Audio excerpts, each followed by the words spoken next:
So hello guys, what is up. मैं हूँ शिवेन जैन। मैं आप सबको अभी पढ़ाने वाला हूँ अकाउंटेंसी, जो कि अपन के क्लास 11th का पूरा कोर्स होगा। ओके, और ये चैनल पे ना बहुत मस्ती करेंगे अपन। यहाँ फुल ऑन मस्ती करेंगे। पढ़ाई लिखाई की टेंशन ना दिमाग से हटा दो। मुझे पता है तुम नालायकों का 2-3 दिन में पेपर है। ओके, तो थोड़ा सा ना अब रिलैक्स हो सबसे पहले, क्योंकि accountancy is only a subject which can be only done through relaxation. Okay guys, so first of all we will go what we are going to do in this course. तो सबसे पहले मैं बताऊंगा आपको कि मैं कौन हूँ। मैं सर हूँ आपका। अगर आप ऐसा सोच रहे हैं तो सबसे गलत बात है। मैं सर नहीं हूँ, मैं आप सबका बड़ा भाई हूँ। भैया बुला सकते हो आप सब लोग मुझे, भैया, मोटा भाई, भाई, कुछ भी चलेगा। बट सर नहीं चलेगा, क्योंकि मैं सर नहीं हूँ। सर लोग बहुत मेहनत करते हैं, मेहनत की मेहनत नहीं कर सकता। आई लिटरली नो मेहनत। ओके गाइस, तो सबसे पहले बताते हैं अपन इस कोर्स में क्या करने वाले हैं, अकाउंटेंसी में क्या पढ़ने वाले हैं, कैसे अपन मतलब क्या क्या करने वाले हैं, ये सब पता होना चाहिए ना यार गाइस, कि अपन यहाँ आए हैं, इस प्लेलिस्ट में उतरे हैं तो क्या ही करेंगे। तो गाइस सबसे पहली चीज मैं आप सबको बताना चाहता हूँ, अपन इस कोर्स में सबसे पहले तो मतलब 100% कोर्स तो ओके गाइस, वो तो मतलब मैंडेटरी रहता है। तो सबसे पहले रहेगा अपना यहाँ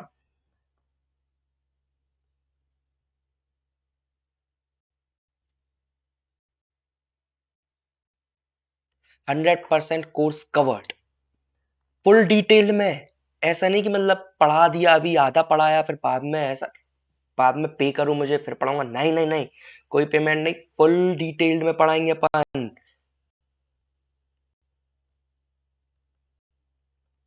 फुल डिटेल में पढ़ाएंगे।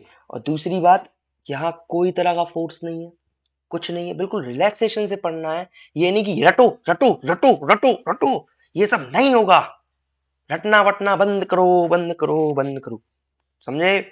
ओके, तो यहाँ अपन दूसरी चीज बहुत सारे प्रैक्टिकल क्वेश्चंस करेंगे हर एक चैप्टर के, जैसे कि प्रैक्टिकल BRS, डेप्रिसिएशन, भाई साहब डेप्रिसिएशन, ब्रह्मेश्वरी टॉपिक, इस तक का अपन 10, मिनिमम 10 बोल रहा हूँ भाई।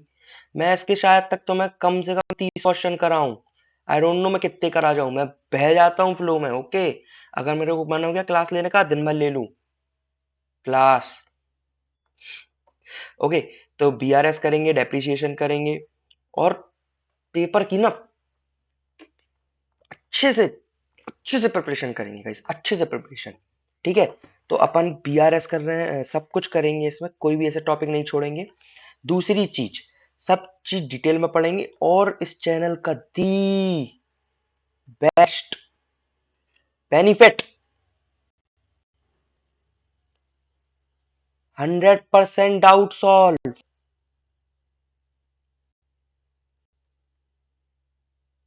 100% डाउट सॉल्व होंगे गाइस, 100% डाउट सॉल्व होंगे।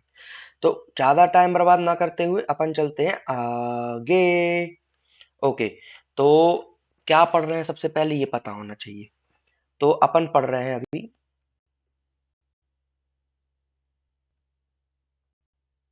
अकाउंटेंसी। अकाउंटेंसी, अब कई लोग बोलेंगे ये अकाउंटेंसी क्या है, कई लोगों को तो यही ना पता होगा यार। समझ में आप, तो देखो अकाउंटेंसी कुछ नहीं है, एक बहुत ही बेसिक सी और बहुत ही जनरल सी चीज है, जो कि अपन लोग रोज करते हैं। ऐसा नहीं है कि ये नई है आप लोगों के लिए कुछ, आप लोगों ने आज इतने बड़े हो गए हो। और चलो एक और बात बता दूं, 10th में क्या होता है, एक तरह से अपना जो एजुकेशन सिस्टम ये डिवाइड कर देता है बच्चों को। कई लोग यहाँ अपनी मर्जी से आए हैं, कई लोग यहाँ अपनी मर्जी से आए हैं, और कई लोगों को फेंका गया है।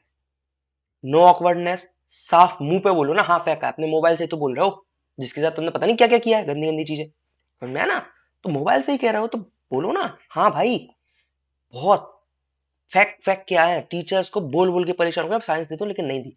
लिटरल मीनिंग में बताऊं, commerce is the best subject for you all guys. तुम लोग के लिए अपॉर्चुनिटी है कुछ बनने की। 10th तक मैं जितना मेरे जितना एवरेज स्टूडेंट आप लोगों ने देखा नहीं होगा। आई वॉज लाइक, मन ही नहीं लगता था मेरा, साइंस मुझे खाती थी अंदर अंदर। अगर मेरे लिए आज 10th पे वो टर्निंग पॉइंट नहीं दिया होता ना, I was not be sitting sitting in front of you. तो गाइस अपने आप को ये मत समझो कि अरे यार कहाँ आ गए, अब कुछ नहीं हो सकता जिंदगी में।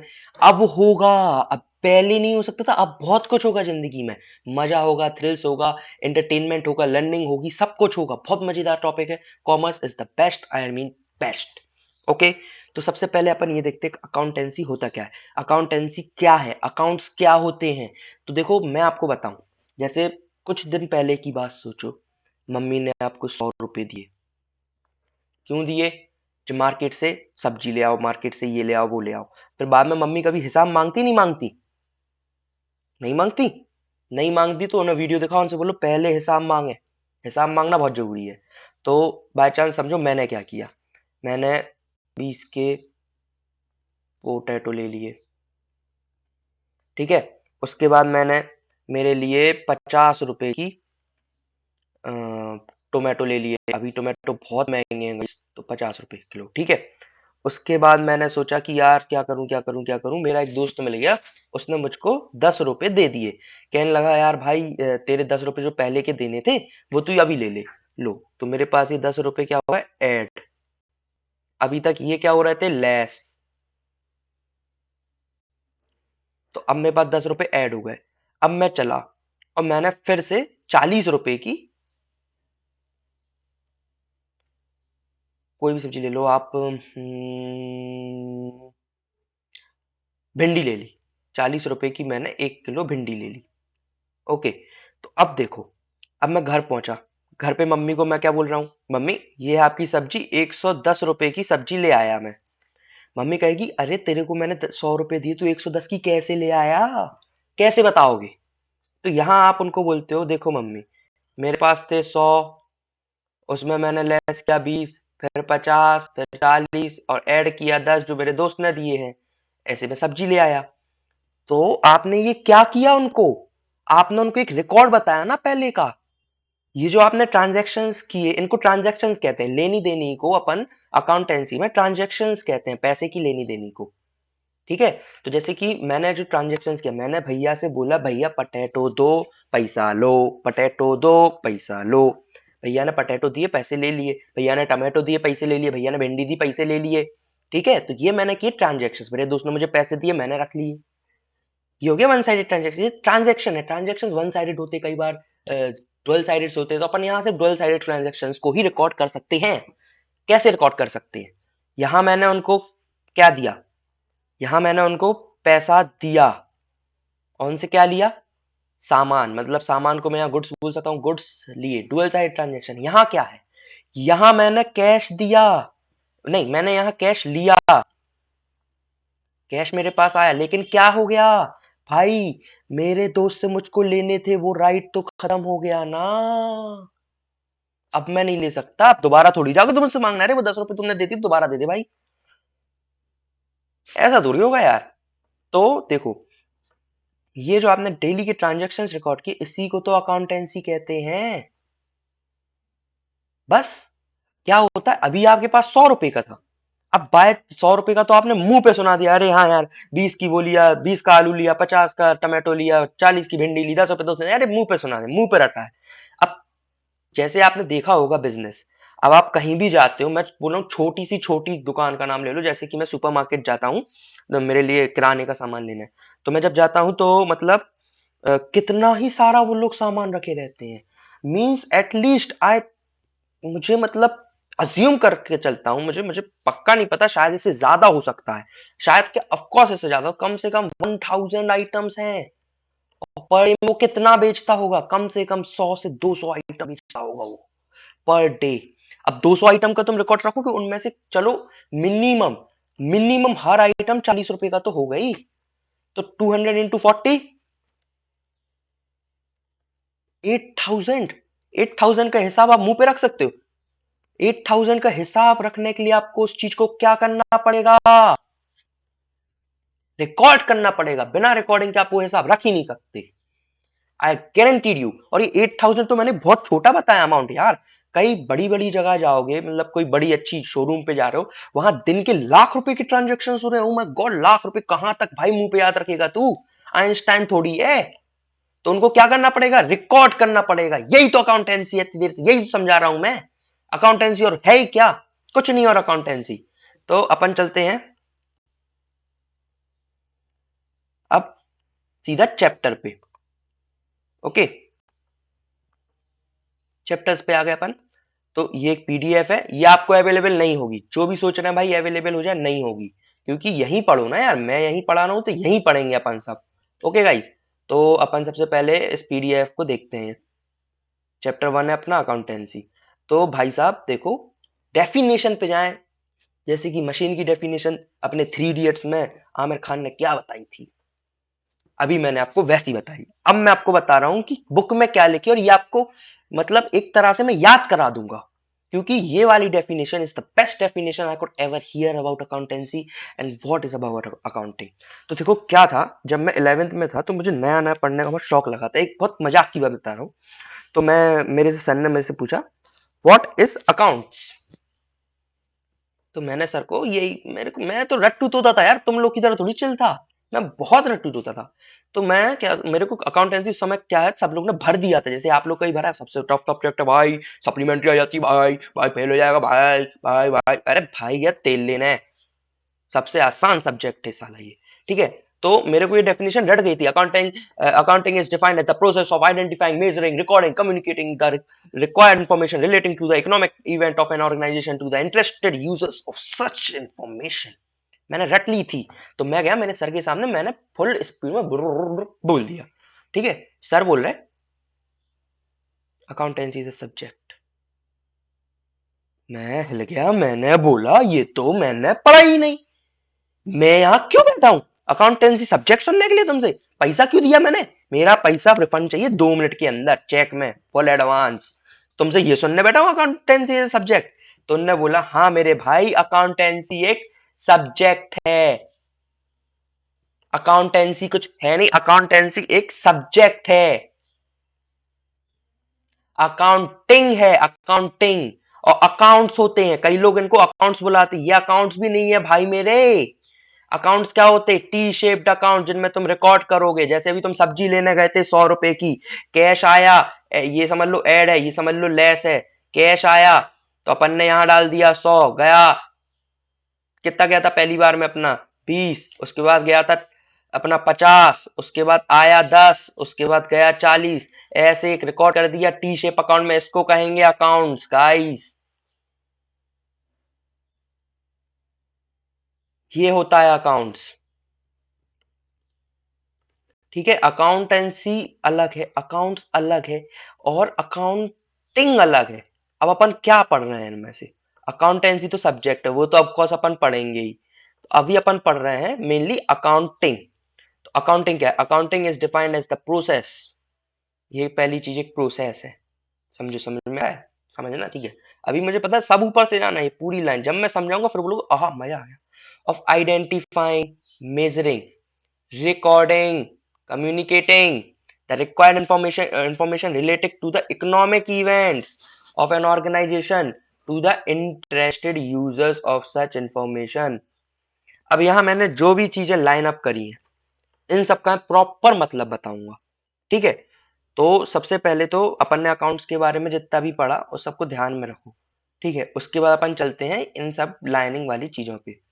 ठीक है, तो सबसे पहले तो अपन पढ़ेंगे व्हाट इज इकोनॉमिक एक्टिविटी। वहां मैंने ऊपर लिखा है accounting is a process of measuring, identifying, recording and communicating the required information related to the economic activities. ये वाला इकोनॉमिक एक्टिविटीज पढ़ेंगे। तो ये इकोनॉमिक एक्टिविटीज होती क्या है भाई? तो मैं आपको बताता हूँ, दो तरह की इवेंट्स होती है, इवेंट्स बोल लो, एक्टिविटीज बोल लो।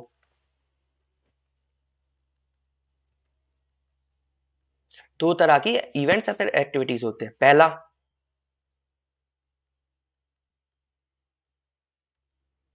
इकोनॉमिक, दूसरा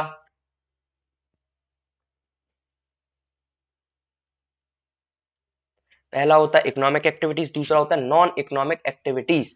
तो अब बताएंगे अपन इकोनॉमिक और नॉन इकोनॉमिक एक्टिविटीज में डिफरेंस क्या होता है। ये सब आपने इकोनॉमिक से पढ़ा होगा पहले, लेकिन अपन यहाँ दोबारा बताएंगे। जैसे कि फॉर एग्जाम्पल से बताएं चलेगा गाइस?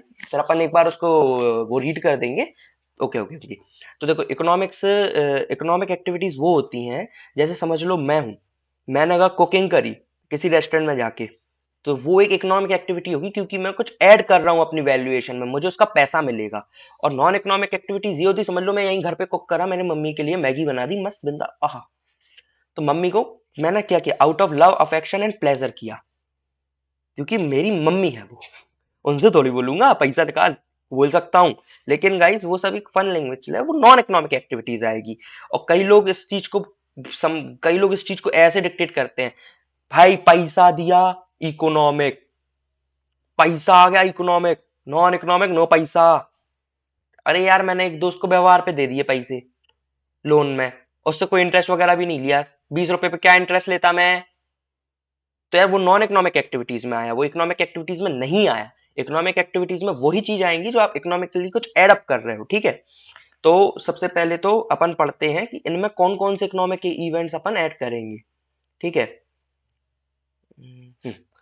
बिजनेस ऑर्गेनाइजेशन, अब बिजनेस ऑर्गेनाइजेशन क्या होता है, आपका बिजनेस, अभी ऑर्गेनाइजेशन को अपन 2 मिनट के लिए ब्रैकेट में involves economic events, an economic event is known as happening of consequences, जैसे कि समझ लो ये है आपकी दुकान एस नाम से, ये है आपका कस्टमर सी, अब आपके पास ये कस्टमर आया, इसने आपसे कुछ परचेज किया, ठीक है, तो ये क्या कहलाएगा, इकोनॉमिक एक्टिविटी कहलाएगी।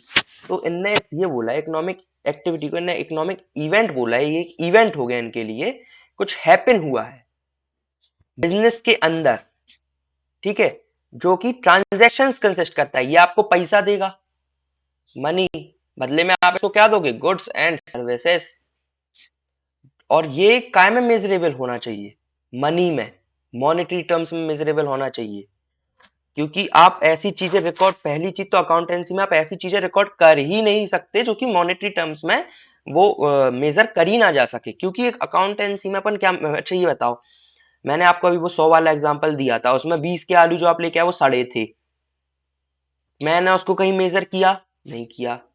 हाँ मैं ये बोल सकता हूँ 20 रुपए खराब हो गए, लेकिन मैं उसको भी मेजर मॉनेटरी टर्म्स में कर रहा हूँ, इसमें अपन क्वालिटेटिव मेजर नहीं, इसमें अपन क्वांटिटेटिव मेजर लेके चलते हैं guys, okay. If an event involve transaction between an outsider, देखो वही लिखा मैंने, outsider and an organisation, these are known as external event, ये हुआ जो अपना ये था एक्सटर्नल इवेंट, ठीक है गाइस। और बाय चांस समझिए कि इंटरनली कोई बार इवेंट्स होकर ऑकर होते हैं जो कि मॉनेटरी टर्म्स में मेजर करे जा सकते हैं, जैसे कि मैंने मेरे बिट्टू को रख लिया मेरे किराने की दुकान पे कि भाई बिट्टू तू मेरे यहाँ काम कर, मैं तेरे को पैसा देगा, तो ये अपन बिजनेस के अंदर ही अंदर पैसे की ट्रांजेक्शन्स कर रहे हैं ना, तो इनको क्या कहेंगे अपन, इंटरनल इवेंट। तो इस वही लिखा है, an internal event is an economic event that occurs entirely between the internal wings of an enterprise, internal wings मतलब मेरे एम्प्लॉइज, मेरे बिजनेस के अंदर जो भी हैं उन सब में, बहुत सा, आपको अभी 11th के हिसाब से आप स्टार्टअप समझ, मैं समझ रहा हूँ आप बिल्कुल नए बच्चे हैं, तो मैं उस हिसाब से बता रहा हूँ कि स्टार्टिंग है ये इंटरनली, मतलब एम्प्लॉइज, बिजनेस के अंदर बहुत सारे लोग आ सकते हैं, बिजनेस एक प्रकार का नहीं कई प्रकार के होते हैं, ओके। तो अपन ने अभी इन पूरी मतलब इसमें से अपन ने क्या पढ़ा है, इकोनॉमिक इवेंट्स पढ़ चुके हैं, व्हाट इज इकोनॉमिक इवेंट्स, आपको समझ में आ चुका होगा इकोनॉमिक इवेंट्स क्या होते हैं, ठीक है। अब अपन दूसरी चीज पढ़ेंगे, identification, measurement, recording and communicating. मैंने ये चारों चीज एक साथ ली है क्योंकि ये चारों चीज साथ में पढ़ाना बहुत इंपॉर्टेंट है। समझ लीजिए अभी मैंने वो 100 वाला एग्जाम्पल, 1 मिनट के लिए भूल जाइए, यहां मैंने एक दुकान खोली है, ठीक है, एस नाम से, आप हो यहां मेरे अकाउंटेंट, तो आपका पहला काम क्या होगा, क्योंकि आप मेरे अकाउंटेंट हो तो आपको मेरी अकाउंट्स की बुक बनाना है गाइस, तो आपका पहला काम क्या होना चाहिए, आइडेंटिफिकेशन, क्या आइडेंटिफाई करना है आपको, आपको ट्रांजैक्शंस आइडेंटिफाई करने हैं मेरे, कि कौन से रिकॉर्ड करने चाहिए कौन से रिकॉर्ड नहीं करने चाहिए, ये थोड़ी रिकॉर्ड कर दोगे यार कि मैंने ही बैठे बैठे, मतलब वहां बैठा था मैं, इतनी देर बैठा हूं, ऐसे बैठा था मैं बिल्कुल फुल स्टाइल में, और तुमने रिकॉर्ड कर दिया वो चीज, तुमने रिकॉर्ड कर दिया अकाउंट में कि भाई बैठा था, इसका भाई मेरे को क्या मतलब, अगर मैं तेरी बुक्स ऑफ अकाउंट देख रहा हूं तो मैं क्या करूं, ये बैठा था चाहे खड़ा था, मेरे को उससे मतलब इसका कितना पैसा आया नहीं आया, मेरे को तो इसी से मतलब है ना। तो सबसे पहले तुम्हें आइडेंटिफाई करना है तुम्हें क्या रिकॉर्ड करना है। It means determining what transaction to be recorded. Business में से कई ट्रांजैक्शंस होते हैं जो कि रिकॉर्ड ही नहीं किए जा सकते, जैसे कि मेरा एक बेस्ट एम्प्लॉयर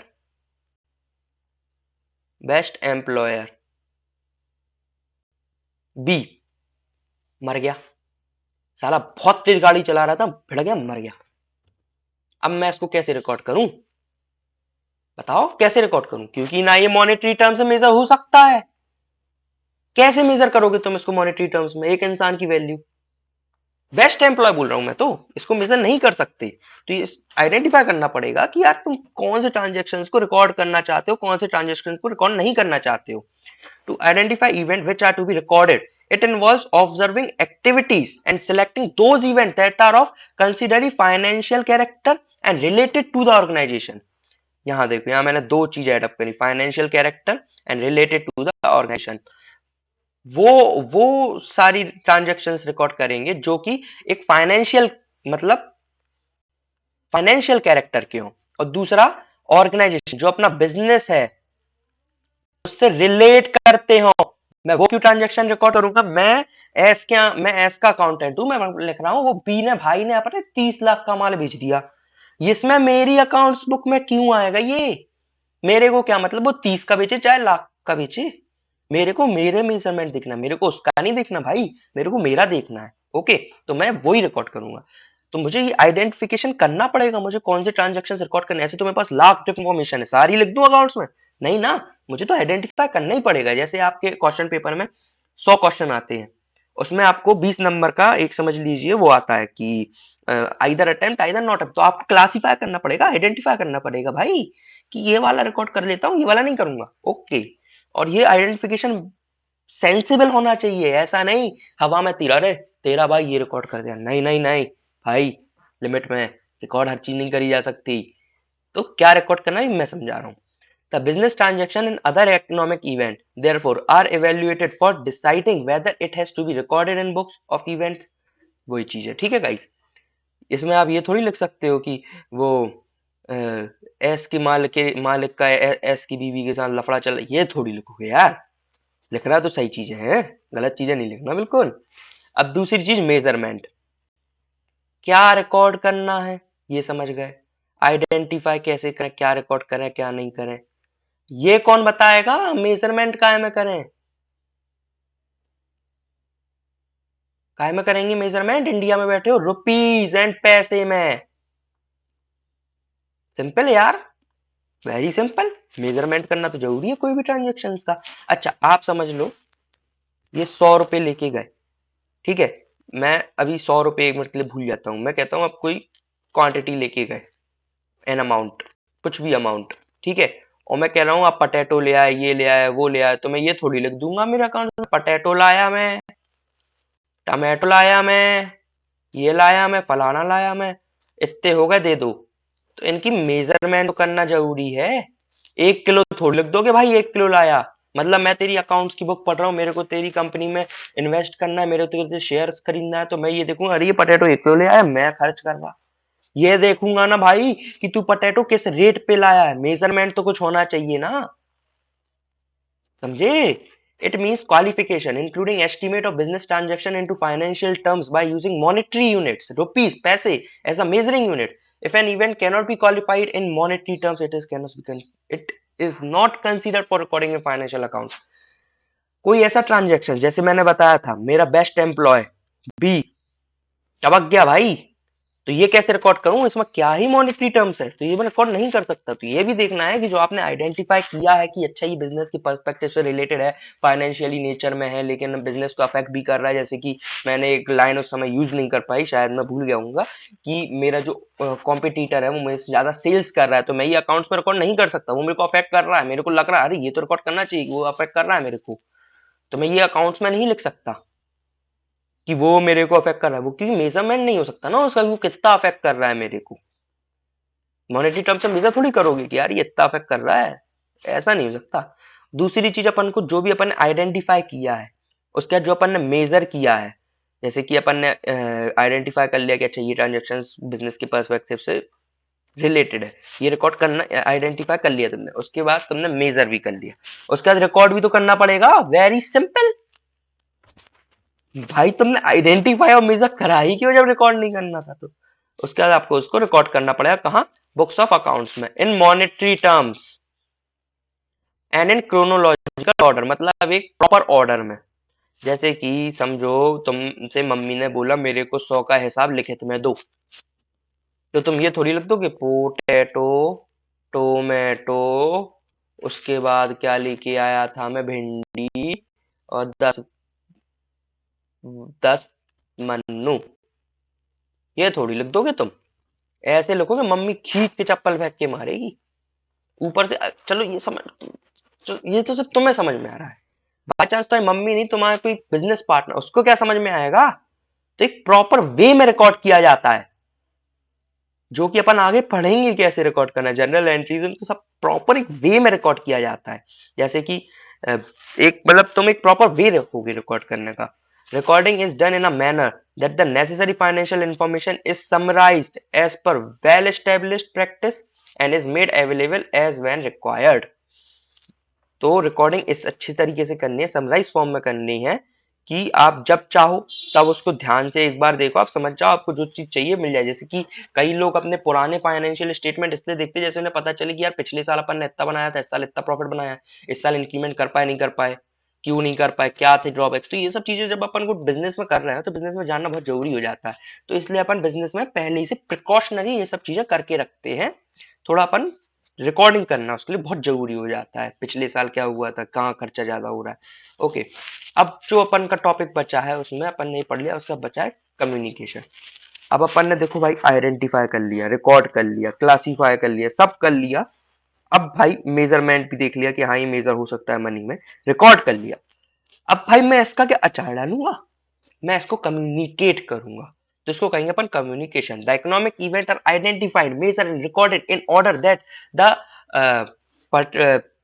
पर्टिनेंट इंफॉर्मेशन, जो मैंने इंफॉर्मेशन उससे गैदर करी है वो मैं जनरेट कर सकूं और कम्युनिकेट कर सकूं टू मैनेजमेंट और other internal and external users. अब इंटरनल एंड एक्सटर्नल यूजर्स एक यहाँ बहुत बड़ा वर्ड आ गया आपके लिए।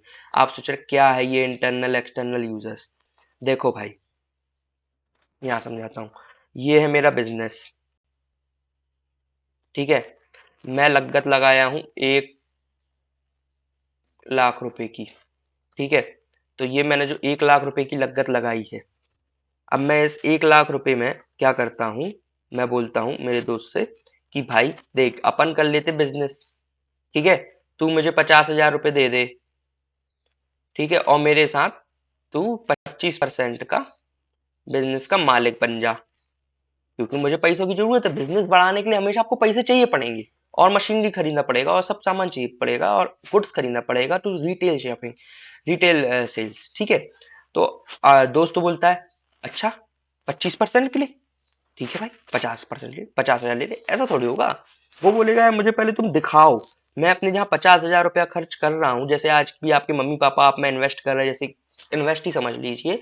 आज आपके मम्मी पापा आप लोगों में इतना पैसा डाल रहे हैं कि आपकी फीस 25,000 रुपये स्कूल की, 10-20 हजार रुपये कोचिंग की, 30-40 हजार फालतू खर्चा, ऐसा वैसा, मतलब आप लोग पे इतना खर्चा कर रहे हैं, क्यों कर रहे हैं, क्यों, कोई रीजन तो होगा करने का इतना सारा पैसा खर्च। आप वो लोग आप लोग को चाहते हैं आप बाद में कुछ अच्छा करें। तो आप जो बात जो वो लोग चाहते हैं कि ये मेरा बेटा मेरे लिए ऐसा बनेगा, बाद में इसको 1-1.5 लाख रुपए की तनख्वाह लग जाएगी महीने की, अरे भाई कमाएगा बहुत ऐश करेगा, तो वो आप पे एक तरह से इन्वेस्टमेंट कर रहे हैं, तो वो भी आप पे सोच समझ के इन्वेस्टमेंट कर रहे हैं, बेस्ट चीजें आपको प्रोवाइड करवा रहे हैं, अंडर दैम जो भी हो सकता है वो अपने हिसाब से पूरा बेस्ट प्रोवाइड करवाने की कोशिश कर रहे हैं आपको, ठीक है। तो ये सब, अब मैं वो बोल रहा है मुझे 50,000 इन्वेस्ट करना, तुम पहले बताओ कि मैं तुम्हें कौन बेसिस पे 50,000 इन्वेस्ट करूं।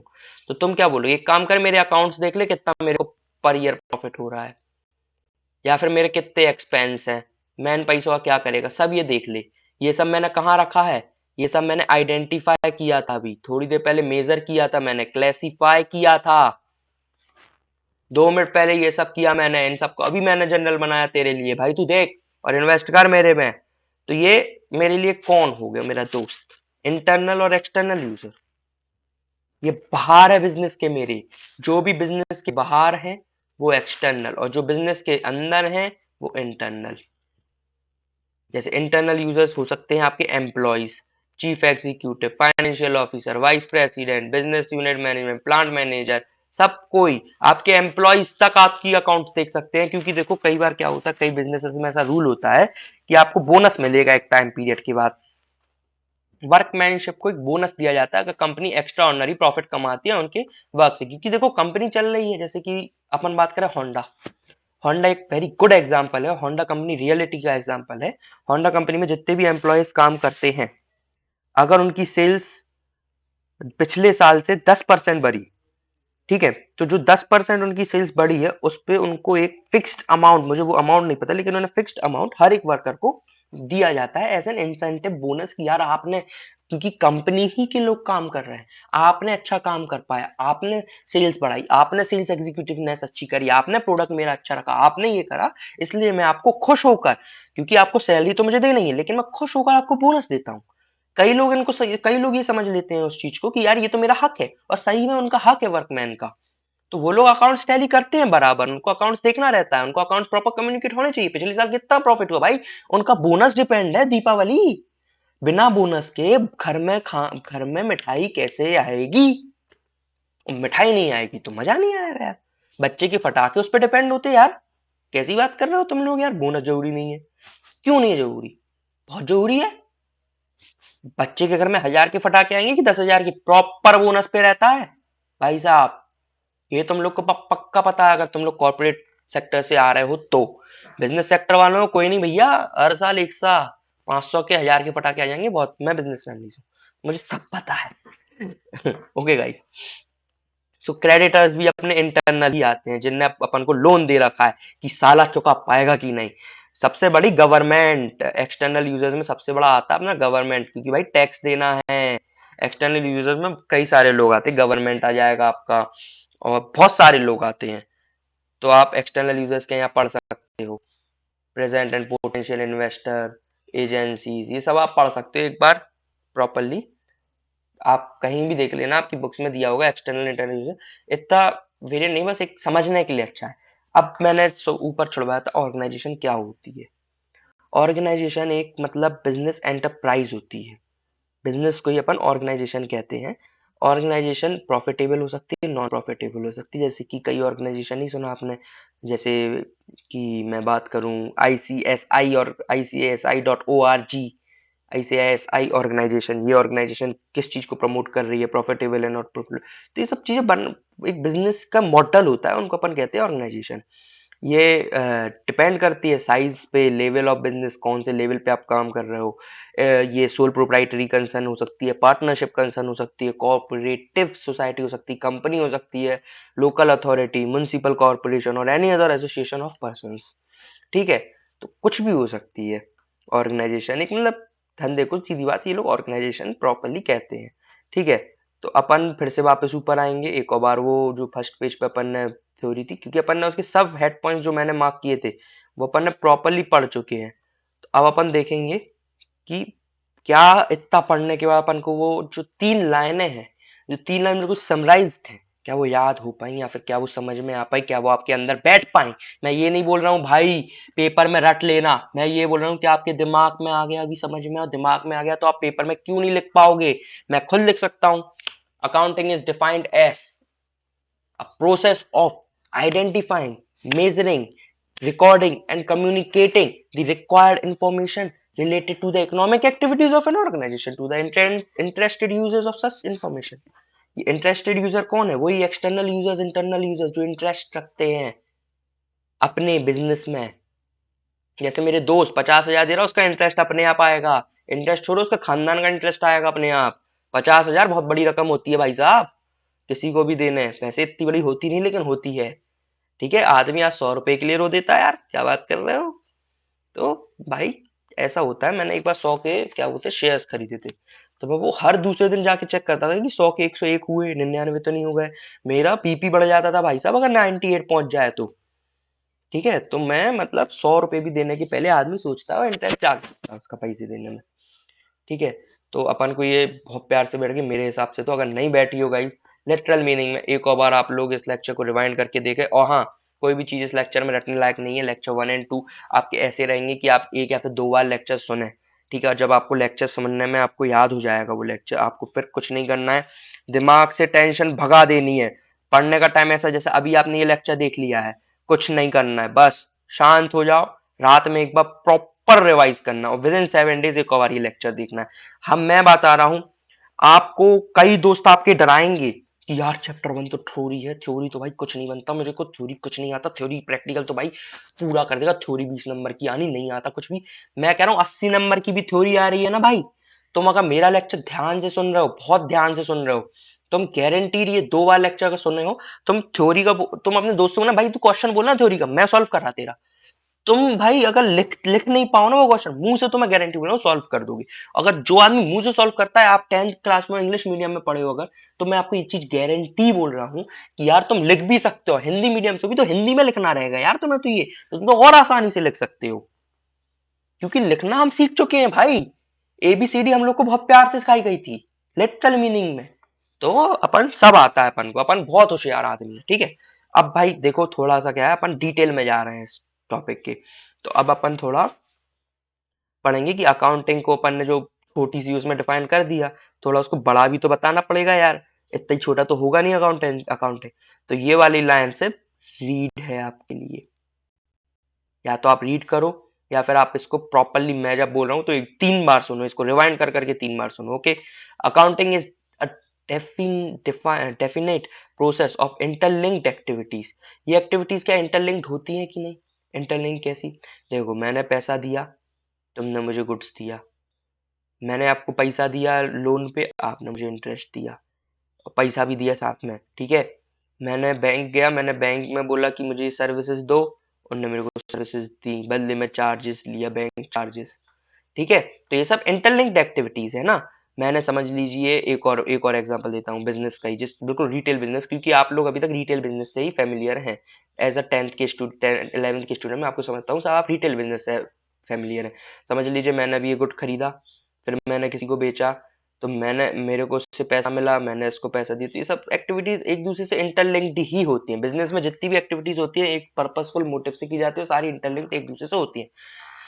तो जो कि अकाउंटिंग है उसमें क्या रिकॉर्ड कर रहे हैं, इंटरलिंक्ड एक्टिविटीज रिकॉर्ड करेंगे, जो कि जिसको अपन शुरुआत करेंगे आइडेंटिफिकेशन से ट्रांजैक्शंस के, उसके बाद and ends with the preparation of financial account में। शुरुआत तो अपन आइडेंटिफिकेशन करेंगे और जब एंड करेंगे फाइनेंशियल स्टेटमेंट, जब तक अपन ना बना लेंगे तब तक अपन उसको प्रॉपरली बोलेंगे नहीं कि यार ये अपन की अकाउंटिंग खत्म हो गई। फाइनेंशियल स्टेटमेंट बताना बनाना मतलब कि एक तरह से अपन ये बता देंगे कि कितना प्रॉफिट हुआ इस ईयर में, फाइनेंशियल स्टेटमेंट बैलेंस शीट बना दी, कितना अपने पास एसेट है, कितना प्रॉफिट, क्लोज कितना क्लोजिंग, ये सब बता दिया अपन ने। Every step in the process of accounting generate information. हर एक स्टेप जो भी आप अकाउंटिंग में कर रहे हो, हर एक सीरीज जो आप अकाउंटिंग की चल रही है, जैसे जनरल बना लिया या फिर आपने लेजर बना लिया, आपने ट्रायल बैलेंस बना लिया, ये सब आप जब भी बनाते चलेंगे आप एक इन्फॉर्मेशन जनरेट करते चलेंगे, ठीक है। Generation of information is not an and in itself. Information को जनरेट करना एक इसमें ही एंड नहीं है, ठीक है। और इंफॉर्मेशन चाहिए रहती है। It is a means to facilitate the dissemination of information among different users users of group. जो अपन इंफॉर्मेशन करें, कई कई को अपन के जनरल चाहिए होंगे कि यार दिन की कितनी सेल्स करा पता करें, कई को अपने लेजर चाहिए होंगे, कई को अपने वो ट्रायल बैलेंस चाहिए, कई को बैलेंस शीट चाहिए, कई को प्रॉफिट एंड लॉस अकाउंट चाहिए अपन से। तो डिफरेंट यूजर्स पे रहता है, तो अपन को ये इन्फॉर्मेशन एक सीमित नहीं रखनी है, अपन को प्रॉपर इन्फॉर्मेशन चाहिए। Therefore, the dissemination of information is an essential function of accounting. To be useful, the accounting information should ensure two, जो accounting information है उनमें ये 5 पॉइंट होने जरूरी हैं, तभी अपन उसको कहेंगे कि ये प्रॉपर एक इंफॉर्मेशन है। Provide information for making economic decision. Information जो अपन को मिल रही है वो इकोनॉमिक डिसीजन लेनी चाहिए, जैसे कि यार मैं इसमें इन्वेस्ट करूं नहीं करूं, मैं इस चीज को परचेज कर रहा हूँ, ये मुझे कितनी महंगी पड़ रही है, ये एक्सपेंस कर रहा हूँ, क्या ये एक्सपेंस वर्थ इट है, ठीक है। और सर ये पहली चीज, provide information for make economic decision, proper economic decision, मैं इसमें कंपनी में इन्वेस्ट करूं नहीं करूं, ठीक है, मैं ये परचेज करूं, ये एक्सपेंस करूं नहीं करूं, ये सब मुझे पता चलना चाहिए। और serve the user who rely on financial statement as the principal source of information. जैसे कि देख भाई, वो जो एम्प्लॉय तेरे यहाँ काम कर रहे हैं ना, वो उनमें भी इतनी दिमाग की शक्ति नहीं है कि वो तेरे को याद रख सके तेने कितने प्रॉफिट करा है, तो वो तो तुम्हारा फाइनेंशियल स्टेटमेंट में पूरा डिपेंडेंट है ना। जितना तुम्हारा प्रॉफिट आएगा, अगर एक सर्ट पिछले साल से ज्यादा है, एक सर्टेन अमाउंट से ज्यादा आता है, जितना भी ज्यादा आएगा उनको उस पर इंसेंटिव चाहिए। उनको तो सिर्फ इंसेंटिव से मतलब है, उनको कुछ मतलब नहीं है। और तुम्हारी कितनी सेल्स हुई, क्या हुआ, तुमने कहाँ खर्चा, उनको कुछ नहीं। तो उनको तो मेनली फाइनेंशियल स्टेटमेंट है। तो इन सबको एक प्रॉपर, ये मतलब ये प्रिंसिपल सोर्स ऑफ इंफॉर्मेशन है उन लोगों के लिए। तो ये जो अपन अकाउंटिंग कर रहे हैं, ये उन सबको एक सर्व करे principal source of information. Profit एक प्रॉपर बताए कि हाँ भाई तेरे को इतना बोनस मिलना चाहिए, तेरे को इतना मिल गया, ओके, ये सब बताना चाहिए। Provide information useful for predicting and evaluating the amount, timing, uncertainty of potential cash flow.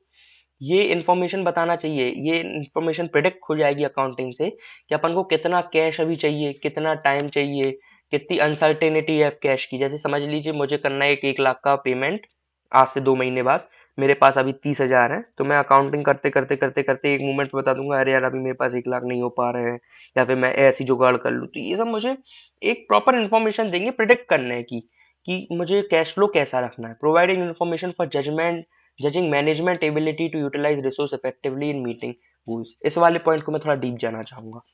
तो देखो क्या होता है कि क्या होता है, समझ लीजिए मेरी एक मैन्युफैक्चरिंग यूनिट है, अपन बना रहे हैं लैपटॉप, ठीक है। तो यहाँ मैंने 1 लाख की मशीन रख दी, 1 लाख की लेबर रख दी, ठीक है। सब बातें काल्पनिक है, इनका वास्तविक से कोई संबंध नहीं है। अगर संबंध हो भी तो सिर्फ ये एक योगायोग है, ठीक है। तो अपन ने 1 लाख की मशीन रख दी, 1 लाख की अपन ने वर्कमैनशिप रख दी, ठीक है। और जब मैंने मशीन रखी उसके बाद मेरी जो फाइनल कॉस्ट आती है, वो मेरी इस लैपटॉप की पड़ रही है 30,000। i3 3rd जेन है, इसलिए 30,000 बोला होगा इस, वरना तुम लोग समझो है तो सस्ता। तो इसकी मेरे को कॉस्ट आ रही है 30,000, तो मैं 35,000 में बेच रहा हूँ। अब मेरा जो कॉम्पिटिटर है यार वो 30,000 में बेच रहा है यार, मेरा कौन खरीदेगा? सेम लैपटॉप है, बिल्कुल आइडेंटिकल प्रोडक्ट। तो मैं गया, मैंने बोला अब क्या करूं क्या करूं क्या करूं क्या करूं। तो मेरे को पता चला, अरे यार ये मशीन ले लो 1,20,000 की, वर्कमैनशिप को दो तुम 1 ही लाख, और फिर जो तुम्हारी फाइनल कॉस्ट आएगी प्रोडक्ट की वो आ जाएगी तुम्हारी 25,000। बताओ, ये मुझे कैसे पता चला? मैंने इसको रिकॉर्ड किया ना कि मेरी मशीन और मेरी वर्कमैनशिप की कॉस्ट इतनी है, फिर बाद में पता चला रही मशीन आई है इतना कॉस्ट इफेक्टिव है। तो ये मुझे सिर्फ एक कैसे पता चल सकता है? ये मुझे सिर्फ एक ही तरीके से अकाउंटिंग से ही पता चलता है कि मेरी मैनेजमेंट कॉस्ट इतनी है, मेरी मशीन की कॉस्ट इतनी है, मेरी वर्कमैनशिप इतनी है। और फिर मैं अपने रिसोर्सेज को यूटिलाइज प्रॉपरली कर सकता हूँ। मेरा इतना वेस्टेज हो रहा है, इतना आया था, इतना यूज हुआ, कहाँ गया, ये सब प्रॉपर एक रख सकते हो। इफेक्टिव अपन मीटिंग के गोल्स भी उससे ही तय कर सकते हैं, वेस्टेज कम कर सकते हैं अकाउंटिंग से, ओके। आगे बढ़ते हैं। So the economic development and technological advancement have resulted in an increase in the scale of operation and the advent of the company form of business organization. This has made the management function more and more complex and increased the importance of accounting information. This give rise to special branches of accounting. These are briefly explained. देखो मैं बताता हूँ मैंने ये क्यों read किया। सबसे पहले मैंने इसलिए ये रीड किया है क्योंकि मैं चाहता था आप एक बार मेरे साथ इसको रीड करो। जब भी मैं कोई चीज रीड कर रहा हूँ ये मत समझो कि यार सर को नहीं आता वो रीड, भैया को नहीं आता वो रीड कर रहा है, सॉरी सर बोल दिए, सॉरी सॉरी, समझा करो, सॉरी, ठीक है। तो मैं जब रीड कर रहा हूँ मैं चाहता हूँ आप मेरे साथ रीड करें, प्लीज रिक्वेस्ट है मेरी आपसे, क्योंकि आप एक रीड करेंगे तो आप समझेंगे कि अच्छा ये चीज कहाँ क्या क्या बोलेगा ये आदमी, ठीक है। तो देखो इस लाइन का जैसे आपको कुछ समझ में आया हो नहीं आया हो, मैं एक छोटा सा आपको एक पॉइंट रखता हूँ, आपकी पूरी लाइन क्लियर हो जाएगी। अच्छा एक बात बताओ, जैसे जैसे बिजनेस बढ़ेगा आपका वैसे वैसे आपके ट्रांजेक्शन्स बढ़ेंगे कि नहीं बढ़ेंगे? और जिस लेवल पे आप बिजनेस लेके जाओगे उस लेवल पे कंपटीशन बढ़ जाता है। जैसे आप मैन्युफैक्चरिंग यूनिट रखे हो कोई भी चीज की ले लो आप, जैसे ओप्पो वीवो का लेते हैं अपन, ओप्पो वीवो एक दूसरे से बिल्कुल आइडेंटिकल चलते हैं। वो जो मशीन यूज करते हैं वही मशीन वीवो यूज करेगी, ओप्पो जो मशीन यूज करेगा वही मशीन, ओप्पो जो टेक्नोलॉजी यूज करेगा वही वही करेगा। सेम बिल्कुल क्यों रखती है अपने आप को? क्योंकि वो बहुत कॉम्प्लेक्स है। इन लोगों को अपनी जो अकाउंटिंग इन्फॉर्मेशन है इनको बहुत कॉम्प्लेक्स रखना रहता होगा, क्योंकि ये देख लेते जैसे उसने वो मशीन ली तू भी ले ले भाई। एयरटेल आइडिया क्या कर रहा है अभी, अपने आप को बिल्कुल सिमिलर चलाने की कोशिश कर रहे हैं, क्योंकि देखो बहुत ज्यादा कॉम्प्लेक्स हो गया इनका मैनेजमेंट सिस्टम अब जियो के आने के बाद।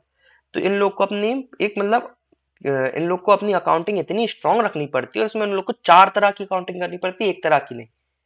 चार चार तरह की अकाउंटिंग को मैनेज करना पड़ता है एक टाइम में। वो 4 तरह की अकाउंटिंग कौन कौन सी?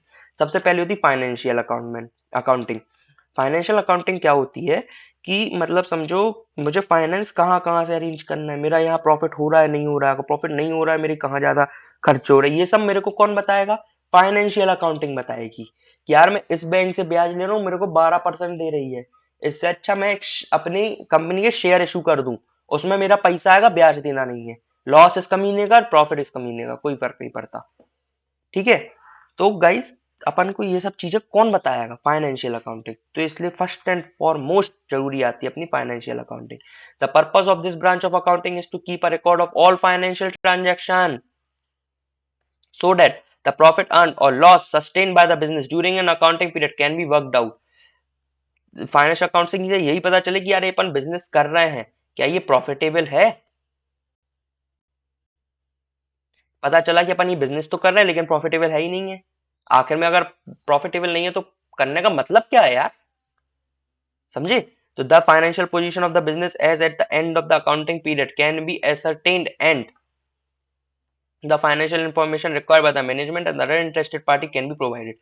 तो फाइनेंशियल इंफॉर्मेशन बिजनेस में क्या होता है कि अकाउंटिंग पीरियड तक असर्टेन कर लेनी चाहिए बिजनेस की, कि बिजनेस एक करने के लिए है कि नहीं है। जैसे कि अभी रिसेंट का एग्जांपल दूं, मेरे भैया ने एक मोबाइल की दुकान खोली, उसमें उनको बहुत कंपटीशन मेजर करना पड़ा।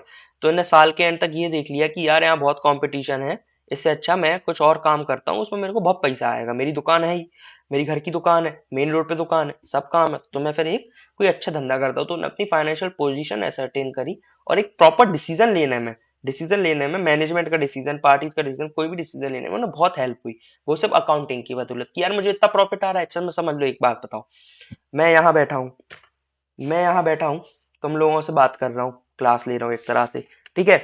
और वहीं मेरे को ऑफर आ जाए कि आप चलिए मर्सिडीज कार में लेके जाएंगे आपको, और डून्स पब्लिक स्कूल, मतलब बहुत अच्छा स्कूल माना जाता है डून्स पब्लिक, वहां लेके जा रहा हूँ मैं आपको, वहां आपको मिनिमम लाख रुपया देगा मैं 1 घंटे पढ़ाए के। बताओ, विच विल आई प्रेफर? अगर मैं ये बोल दूं ऑफ कोर्स यू, तो मैं कॉमर्स का टीचर हूं नहीं, मतलब मैं आपका भाई तो हूं ही नहीं, क्योंकि मैं फिर धंधे के हिसाब से सोचने ही वाला नहीं हूँ। ओके, तो मैं तो वहीं जाऊंगा एज अ प्रॉपर, लेकिन आपसे बहुत प्यार करता हूँ, आपके लिए भी टाइम निकालूंगा ऑफ कोर्स। ओके, तो चलो बहुत हो गई बात है, अपन करते हैं दूसरी accounting, cost accounting. Cost accounting क्यों? जो अपन ने प्रोडक्ट, फाइनल प्रोडक्ट बनाया, जैसे समझ लीजिए मैंने ये पेन, मैं पेन बना रहा हूँ, तो ये मेरा फाइनल प्रोडक्ट है। ये फाइनल जब मैंने प्रोडक्ट बनाया है तो इसकी मेरे को कॉस्ट पड़ी 1 रुपये, और मैं बेच रहा हूँ 5 रुपये में। मेरा कॉम्पिटिटर को पड़ रही 0.5 रुपीज, वो बेच रहा है 3 रुपये में। अब क्या करूं भाई? मेरे को इसकी कॉस्ट देखनी पड़ेगी ना, कि क्या इसकी कॉस्ट है। अच्छा चलो, बाय चांस मैंने ये पेन बना दिया आज के आज मैं आपके लिए, this is pen for you. Okay, मैंने ये पेन बनाया, मेरे को इसकी कॉस्ट पता ही नहीं है, मैं तो इससे क्या पैसे ले ले भाई, 100 200 जितने चाहे दे जा, क्या फर्क पड़ता है? कॉस्ट अकाउंटिंग जरूरी है पता करने के लिए कि वो कितना एक्सपेंस हो रहा है इस चीज को बनाने में। The purpose of cost accounting is to analyse the expenditure so as to ascertain the cost of various products manufactured by the firm at the fixed prices. It also helps in controlling the cost and providing necessary costing information to management for decision making। नहीं समझे होंगे ये वाला last वाली line, ये अपन को cost controlling में भी हेल्प करेगा, और दूसरी चीज इंफॉर्मेशन देगा मैनेजमेंट को कि कैसे आप डिसीजन मेक करें कि आपकी कॉस्ट कम से कम आए, और दूसरी चीज फिक्स करेगा ये कि आपके पेन की ओरिजिनल कॉस्ट है क्या। मैनेजमेंट अकाउंटिंग एक मैनेजमेंट, जो कि बड़ी लेवल पे फर्म्स होते हैं उनमें मैनेजमेंट अकाउंटिंग बहुत जरूरी होती है। मैनेजमेंट को भी देखना रहता है कि इसको, मेरे को इतनी सैलरी देना है, मेरे को ये अंडरटेकिंग करना है। The purpose of management accounting is to assist the management to taking rational policy decision. कि जैसे कि एचआर सुने आपने, एचआर, आचार नहीं, एचआर। एचआर क्या होते हैं? उन लोग का मेन पर्पस ये होता है कि जो एम्प्लॉय होते हैं उनको क्या दिक्कतें आ रही हैं, उनको कितनी सैलरी दे रही है, तो उनको मैनेजमेंट अकाउंटिंग भी जरूरी होती है। उनको ये पता करना पड़ता है कि जो मैं इस आदमी को पैसा दे रहा हूँ, क्या ये प्रॉपर वर्थ इट है, इसको देना इतना, अगर नहीं देना तो इसको नौकरी से निकालना है यार। तो ये मैनेजमेंट अकाउंटिंग होती है। तो अपन ने यहाँ क्या पढ़ी? 4 तरह की अकाउंटिंग, 3 तरह की, financial accounting, cost accounting, management accounting. ठीक है? चलो अब अपन पढ़ेंगे qualitative characteristic of accounting information. तो क्वांटिटेटिव कैरेक्टरिस्टिक्स और क्वालिटेटिव कैरेक्टरिस्टिक्स का मतलब पता है आप लोगों को?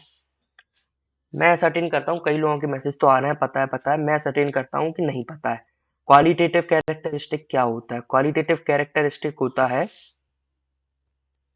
कि आपकी क्वालिटी क्या है,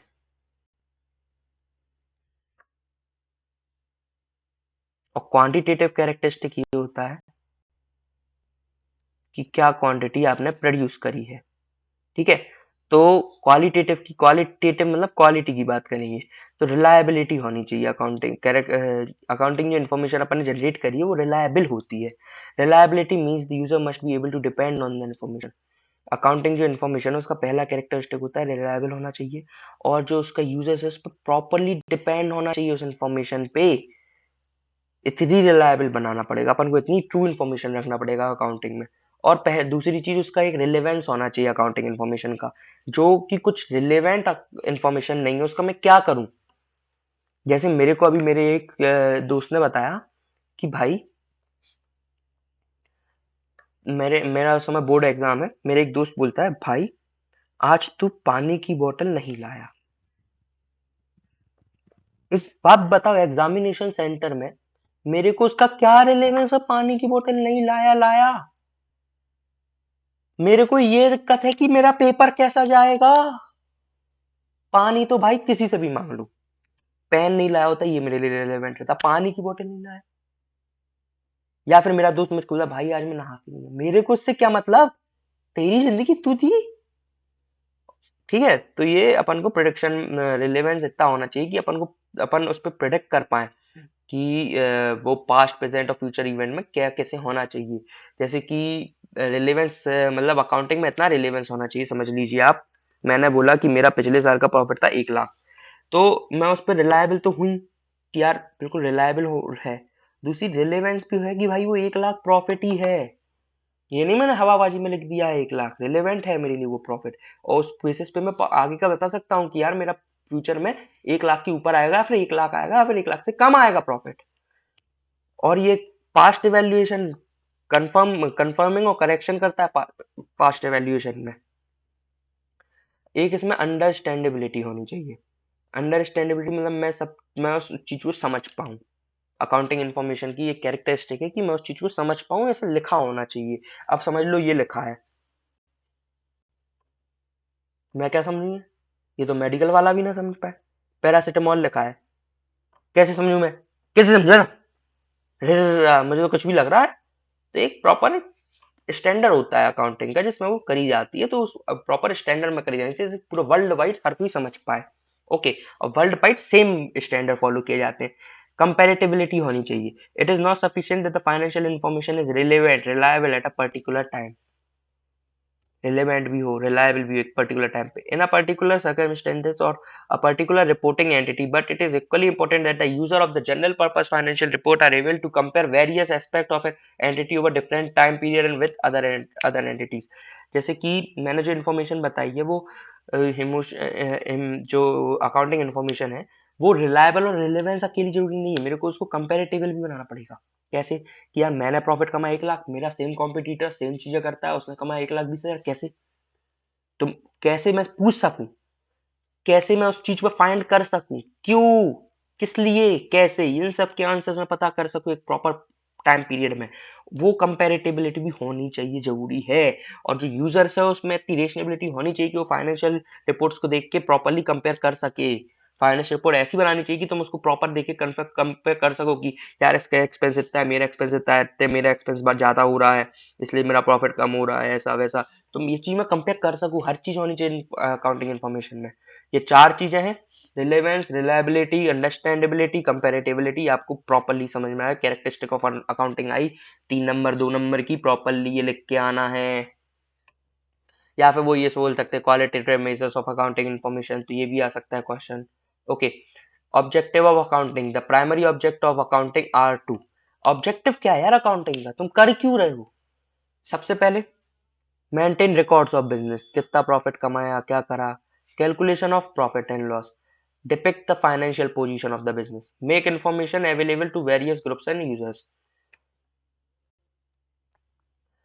कोई भी जैसे व्यापारी हो, उसको अपने बिजनेस का रिकॉर्ड रखना, मतलब कोई भी जैसा पान टपरी वाले के पास भी चले जाओ ना, वो भी अपना एक रिकॉर्ड रखता है कि मैं आज इतने पत्ते लाया था, इतने पान बना लिए।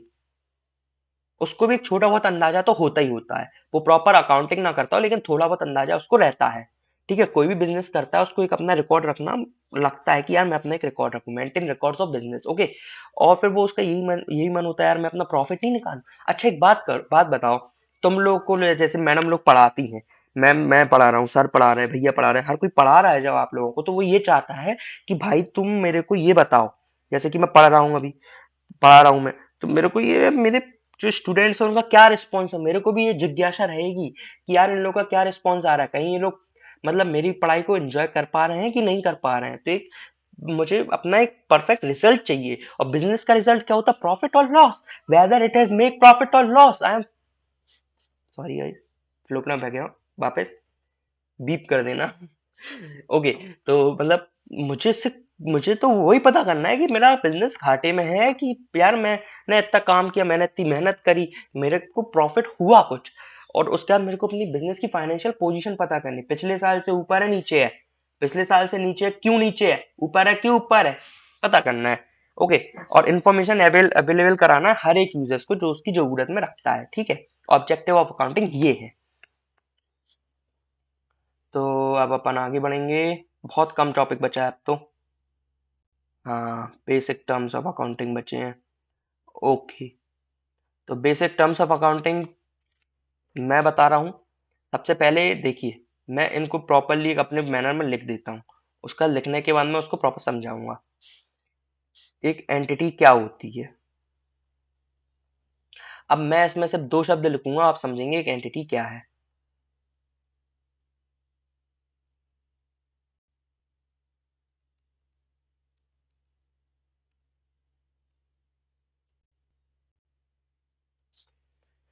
एंटिटी एक, मैंने अभी कई बार आपको यूज किया होगा, बिजनेस एंटिटी, ऑर्गेनाइजेशन, तो इन सबको एक एंटिटी कहते हैं जहाँ की अपन अकाउंटिंग जरूरत होती है। बिजनेस एंटिटी, ऑर्गेनाइजेशंस, इन सबको अपन एक एंटिटी कहते हैं। ओके। ट्रांजैक्शंस, लेनी देनी, सिंपल है, ट्रांजैक्शंस मतलब लेनी देनी। मैंने तुमको पैसा दिया, तुमने मेरे को गुड्स दिया, ये सबको ट्रांजैक्शंस कहते हैं। एसेट और लायबिलिटी, मैं 2 मिनट की पॉज रखना चाहूंगा, बहुत बड़ा टॉपिक है, तो अपन अभी थोड़ी देर से पढ़ेंगे। ओके। कैपिटल, कैपिटल मतलब लागत, क्या मैंने लागत लगा रखी है बिजनेस में। मैं जैसे कि आपके पापा ने या फिर आपके दादा ने जब भी बिजनेस स्टार्ट किया होगा, उन्होंने proper amount of sum invest किया होगा बिजनेस में, उसको कहते हैं कैपिटल, लागत।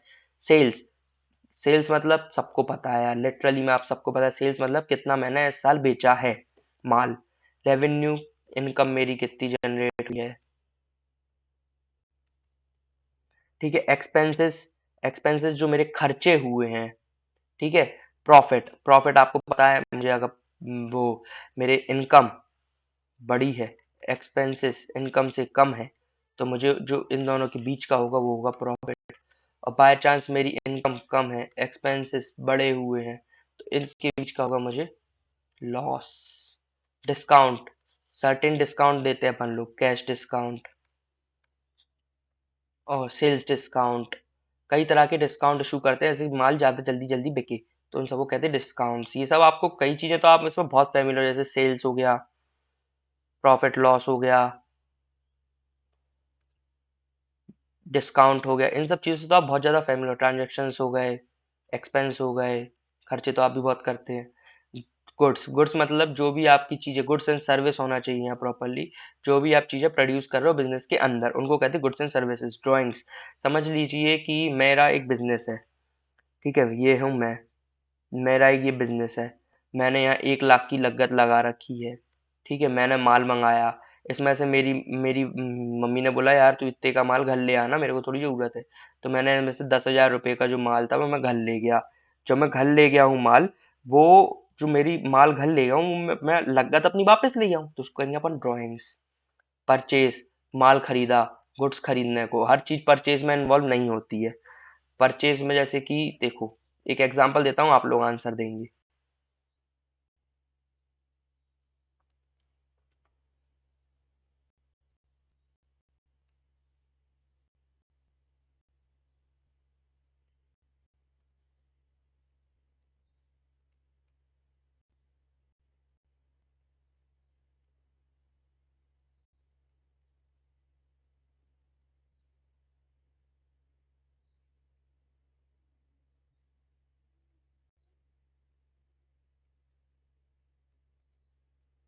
यहाँ लिखा है मैंने परचेज, एक goods purchase by B limited for sales और दूसरा goods purchase for personal use. तो इनमें इन दोनों में से अपन कौन सी परचेज को बिजनेस के लिए कंसीडर करेंगे? जिन लोगों का सवाल है दोनों, वो एक एक गोली अपने आप को मार लें। आपका हो चुका है। Goods purchase from B limited for sales ही अपन से परचेज में ऐड करेंगे, ठीक है। और सेल्स में वही चीज ऐड करेंगे अपन ने सेल्स करी है, ठीक है। अब बात कर रहे हैं स्टॉक। परचेज इतना है, सेल्स इतनी है, बीच का डिफरेंस स्टॉक। अब बिल्कुल अपन बात करने जा रहे हैं, बात करेंगे अपन थोड़ी सी इस बारे में कि मतलब एसेट्स क्या है, लायबिलिटी क्या है। तो एसेट में कई ज़्यादा टर्म्स है, कई ज़्यादा लायबिलिटीज हैं। तो let's go to asset directly. तो अपन बात करेंगे एसेट्स की। एसेट्स क्या होते हैं? तो सबसे पहले अपन बात कर रहे हैं नॉन करंट एसेट्स की। तो non sorry guys, please 2 second, let me check volume proper. Okay, तो सबसे पहले बात करें अपन एसेट्स की। तो एसेट्स क्या होते हैं? कई लोगों के मन में ये सवाल आना चाहिए कि एसेट्स होते क्या हैं भाई। एसेट्स एक तरह से मैं आपको बता दूं कि समझ लीजिए पेन है, मैंने इसको पेन परचेज किया है, तो ये मेरा एसेट हो गया। कोई भी चीज जो मेरे पोजेशन में आ गई, मैंने उसको ओन कर लिया है, मैंने उस पे अपना अधिकार जमा लिया है, उसको मैं कहूंगा कि ये मेरा एसेट है। ठीक है। तो एसेट्स मतलब बिजनेस के लिए एसेट्स कौन कौन से होंगे?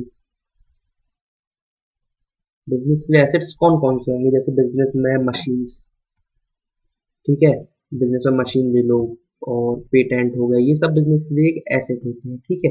तो अपन बात कर रहे हैं कि बिजनेस में एसेट को भी इनने दो पार्ट्स में अकाउंटेंसी में उन्हें डिवाइड कर रखे हैं। सबसे पहला पार्ट आता है नॉन करेंट एसेट्स, और दूसरा पार्ट आता है करेंट एसेट। अब नॉन करेंट एसेट और करेंट एसेट में क्या अंतर है? नॉन करेंट एसेट में देखो भाई, non current asset are the assets which are used for many years in business।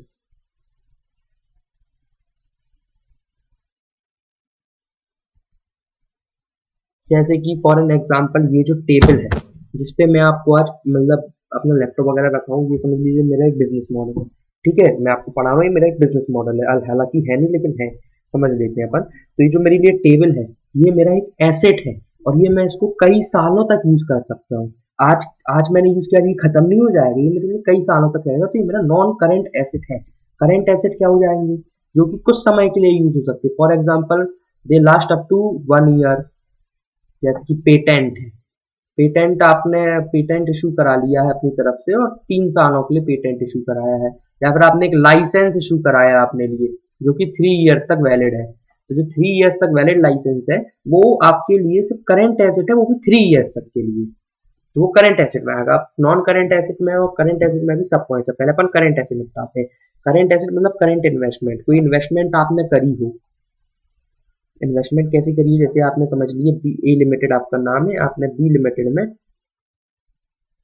1,000 लगा दिए, कितने दिनों के लिए? 4 महीने के लिए। तो ये आपने इन्वेस्टमेंट करी ना। शेयर्स आप लोग कब के लिए खरीदते हो? सिर्फ थोड़े दिन के लिए, जब आप प्राइस बढ़ जाती है तो वो आपके क्या होते? करंट इन्वेस्टमेंट में आते। इन्वेंट्री, जो आपके पास आपके गोदाम में माल पड़ा है ना, वो आपका इन्वेंट्री है। जैसे कि आप समझिए कि आपके गोडाउन में माल पड़ा है, कोई ग्राहक आ गया, उसने आपसे 1 लाख का माल ले लिया, वो चला गया, तो आपकी तुरंत खत्म हो गया ना वो तो। इन्वेंट्री कुछ ही समय के लिए रहती है, ज्यादा समय के लिए नहीं रहती है, तो वो भी अपना करंट एसेट में आता है।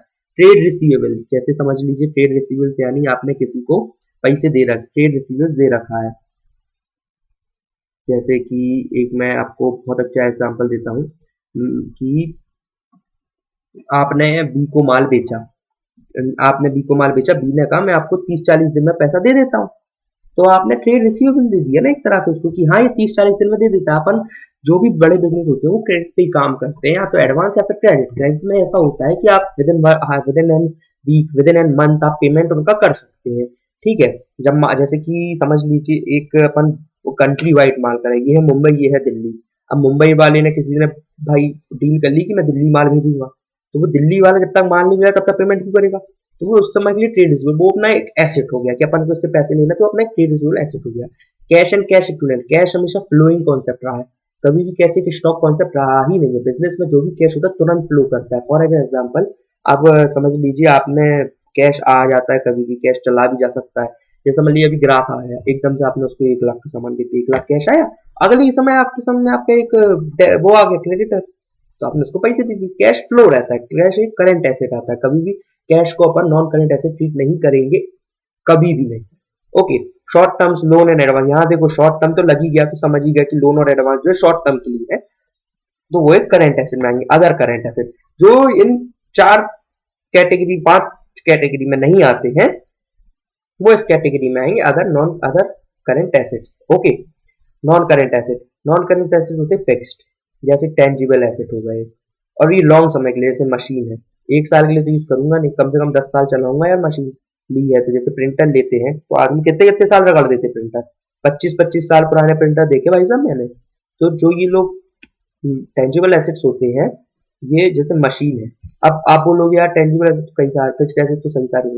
टेंजिबल एसेट में वो बोल रहा हूँ जिनको आप छू सकते हो, जिनको आप देख सकते हो। जैसे कि आप मेरे बिजनेस में अभी क्या देख रहे हो, जैसे आप मेरे यहाँ अभी क्या देख रहे हो कि मेरे पास लैपटॉप है, मोबाइल है, एक और लैपटॉप है, एक और मोबाइल है, एक मेरा ये पैड है, पेन है मेरे पास डिजिटल, और माउस है, सब चीजें हैं मेरे पास ये।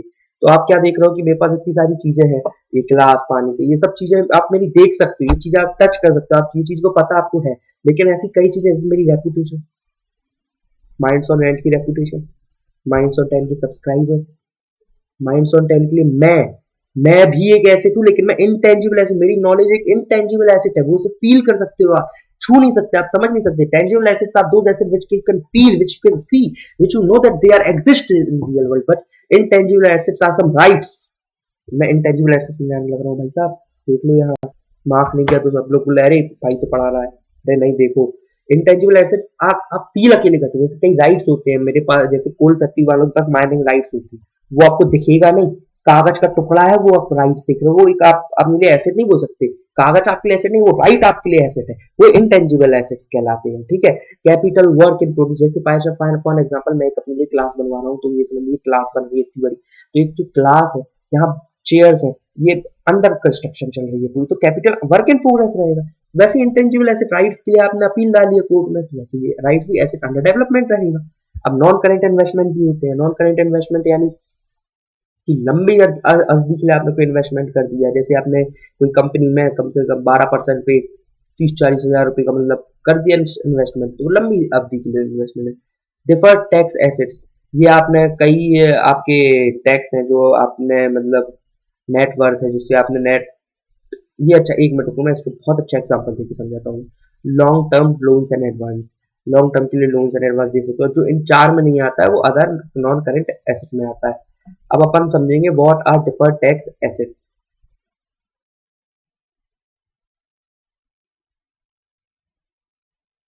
पहले अपन ये लायबिलिटी कंप्लीट कर लेते हैं, क्योंकि इसमें डिफर्ड टैक्स लायबिलिटी भी है, तो दोनों को मैं साथ में बहुत अच्छे से समझा पाऊंगा। ओके, तो लायबिलिटी, लायबिलिटीज भी दो ही तरह की होंगी, नॉन करेंट और current liabilities. Long term borrowings, long non current में आती है लॉन्ग टर्म बोरोइंग, बोरोइंग अपन ने कई दिनों के लिए रखी है, करंट में आती है शॉर्ट टर्म बोरोइंग। ठीक है, डिफर्ड टैक्स और ट्रेड पेबल्स, ट्रेड पेबल्स ये रहते हैं कि अपन को पैसे देना है किसी के कुछ समय के लिए, जैसे कि ट्रेड रिसीवेबल रहती है, वैसे ट्रेड पेबल्स भी तो रहेंगे, उसका अपोजिट साइड है। Other long term liability, other current liability, long term provision, short term provision, ये सब बिल्कुल एक सिमिलर पाथ कहलाता है। ठीक है, नाउ अपन बात करेंगे deferred tax liability and deferred tax asset. Okay, wait a minute. So guys अपन पढ़ रहे थे डिफर्ड टैक्स एसेट और डिफर्ड टैक्स लायबिलिटी। तो डिफर्ड टैक्स एसेट होता क्या है, सबसे पहली चीज अपन ये बता रहे हैं। ठीक है, तो देखिए जैसे कि डिफर्ड टैक्स एसेट, एक बैलेंस शीट में ये एसेट शो होता है, डिफर्ड टैक्स एसेट। ये एसेट क्यों शो होता है बैलेंस शीट में, जैसे कि इससे मैं ये बता सकूं कि मतलब मैंने इतना जो एसेट है, इतना जो टैक्स है, ये मुझे आगे जाके रिलीफ मिलेगा। मुझे जो गवर्नमेंट को टैक्स भरना रहता है, अगर उसमें मुझे कुछ रिलीफ मिलना है, मतलब मैंने एक्साइज टैक्स भरा है, उसमें मुझे कुछ रिलीफ मिलना है, तो वो डिफर्ड टैक्स एसेट कहलाता है, और ये लॉन्ग टर्म के लिए होता है। ठीक है गाइस, क्योंकि एक साल से तो ऊपर ही हो जाएगा, 365 डेज की तो ऊपर ही बात तो मैं वो क्लेम कर पाओगे, तो वो एक long term non current asset होता है। और डिफर्ड टैक्स लायबिलिटी मतलब जो तुम्हें लायबिलिटी टैक्स भरनी है उसको अपन डिफर्ड टैक्स लायबिलिटी कहते हैं। ओके गाइस, तो उसको डिफर्ड टैक्स लायबिलिटी कहते हैं अपन। और अगर टैक्स अपन को भरना है तो ओके, अब अपन बात कर रहे हैं अपना चैप्टर 1 जो अकाउंटेंसी का है, वो अपना यहाँ होता है खत्म।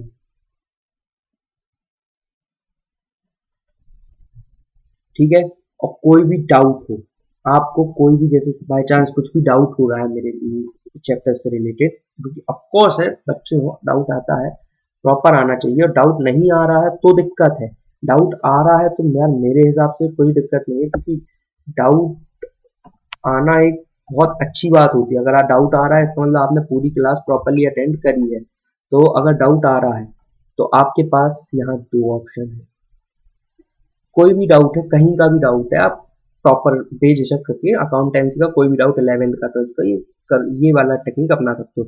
पहली चीज आप मुझे मेल कर दें एट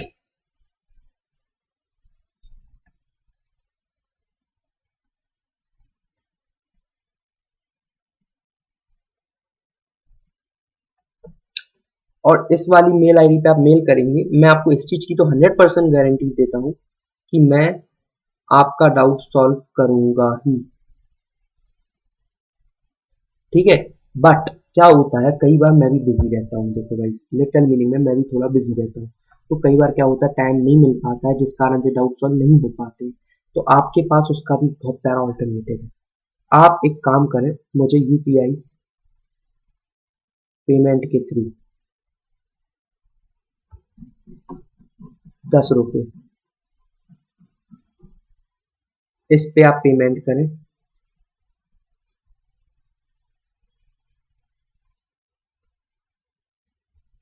ठीक है, 10 रुपये इस पे पेमेंट करें और इसकी स्क्रीनशॉट लेके प्लस आपका डाउट मुझे फिर मेल करें।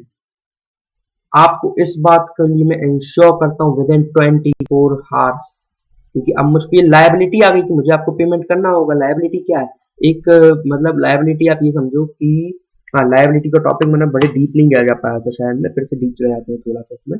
लायबिलिटी एक तरह से आप पे आया हुआ कर्ज है, मुझ पे एक कर्ज आ गया कि मुझे अब आपका doubt solve with in 24 hours करना है। तो उसके लिए 10 रुपीज बहुत मिनिमल पेमेंट है।